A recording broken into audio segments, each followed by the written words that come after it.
Le tort d'André Barbeau, c'est d'avoir établi une astrologie qui était complètement décalée par rapport à la tradition. Il a pensé que l'astrologie devait rompre avec la tradition.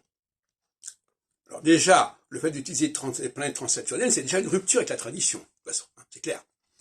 Et d'autre part, le fait de ne pas tenir compte des structures zodiacales, des structures saisonnières, qui sont un cycle fondamental de l'humanité, c'est aussi une rupture avec la tradition.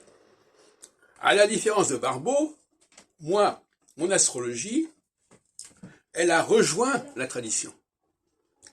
Je ne m'en suis pas aperçu immédiatement.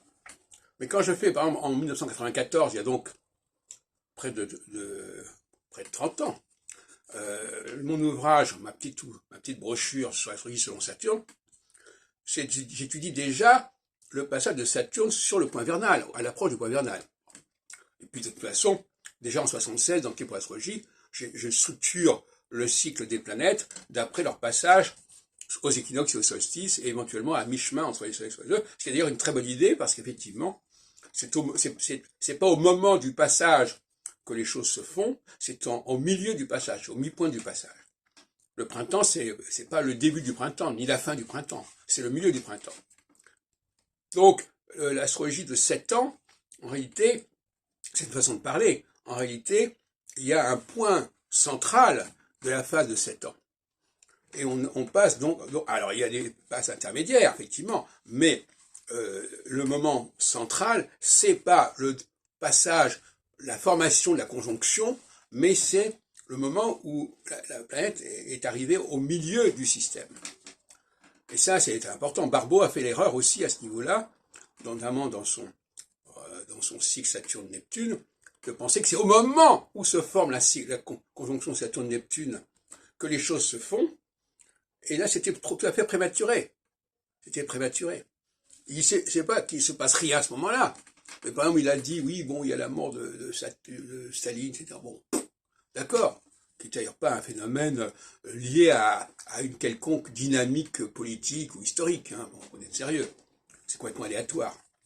Par contre, il aurait dû attendre un peu plus longtemps, et notamment attendre à partir de 54, 57.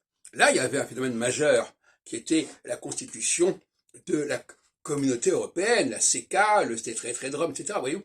Donc il a crié victoire avec la conjonction, au moment de la conjonction, en se recontentant de bricoles, alors qu'il aurait dû attendre 2 ou 3 ans, au milieu, puisque la conjonction, puisque une passe de 7 ans, ça fait la moitié de 7 ans, c'est 3 ans et demi. Il aurait dû attendre à ce moment-là pour voir les effets du processus. Alors, moi, ce que je disais, c'est que, j'en ai parlé dans d'autres textes, dans d'autres vidéos, le système des domiciles, il va dans le même sens que mes travaux, puisque le Soleil et la Lune se conjoignent dans les domiciles en Cancer-Lion, se conjoignent de façon de parler, et en exaltation en Bélier-Taureau. Donc on voit bien que le système de domicile focalise sur les équinoxes et sur les solstices. Ce qui est exactement le travail que je fais. Donc vous voyez, quand je parle des équinoxes et des solstices, c'est pas simplement quelque chose que j'imagine comme ça, ou que je mets en avant comme ça, c'est aussi quelque chose qui est contenu dans la tradition astrologique.